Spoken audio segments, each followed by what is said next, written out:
Funny enough, a mentor coach of mine recommended Huddle in 2024.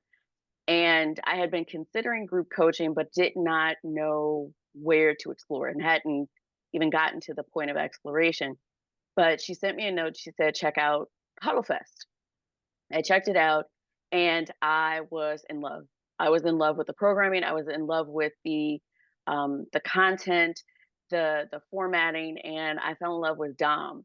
And after going to the website, scouring all of the videos, it was a program that felt resonant with how I show up as a coach. It did not feel as if it wanted to change me, but provide me with tools, additional tools for my coaching toolkit so that I could better partner with my clients. So that's how I landed up in the group coaching ecosystem. And I love it here. It's twofold, it's cost, price, as well as would I have the skills necessary to jump into a new thing. And I believe that happens with any sort of new learning endeavor, any new venture. I was not 100% sold on whether I could make the pivot from one on one coaching to group coaching. Well, first of all, it was amazing to learn from different coaches, understanding their coaching styles, understand how they show up when they are also a bit nervous, a bit anxious. And what that afforded all of us in our individual breakouts were opportunities to, and I don't use this word disparagingly, cheerlead others and root them on and encourage them. And so once we were in those sessions, there was a lot of also real talk. I think sometimes as coaches, we see other coaches who we believe have it all put together, are further along in the process.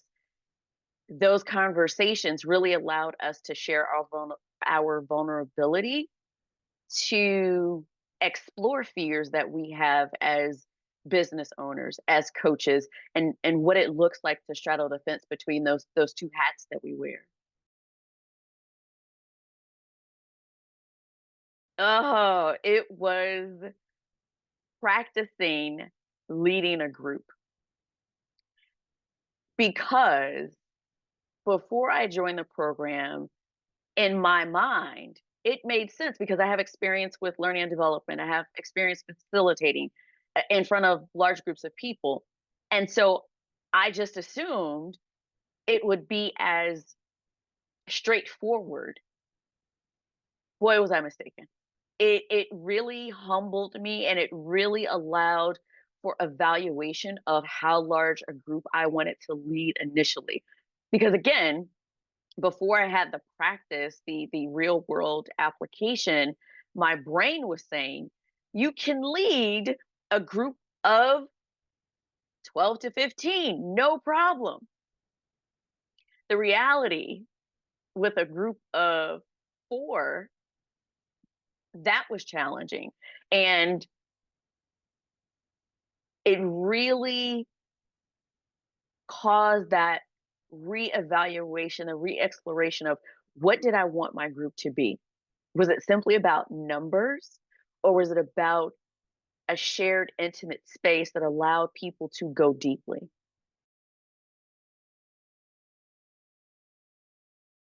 I cannot stress enough how much information is provided lovingly, freely, openly, and with the expectation that it will somehow benefit you. That I was pleasantly surprised by. I've been through programs where they provide you with material, but nothing as robust as what I received and continue to use. So walking into this program and receiving that level of care, that level of love openly, genuinely is, if I don't want to make this a little sappy, but it feels like a hug. It feels like a hug.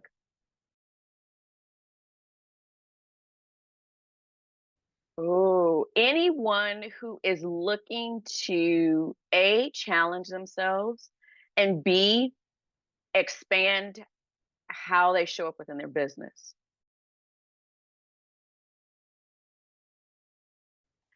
I would say the other thing that for me sets this program apart is they live their values out loud. And that was demonstrated early on, um, for me, by virtue of their extension of a scholarship. You know, a lot of programs, yes, they're in the business to make money, and the price is the price. And we hear a lot in the coaching industry about democratizing coaching, but we see very little action in ways to do that. And Group Coaching HQ lives their values.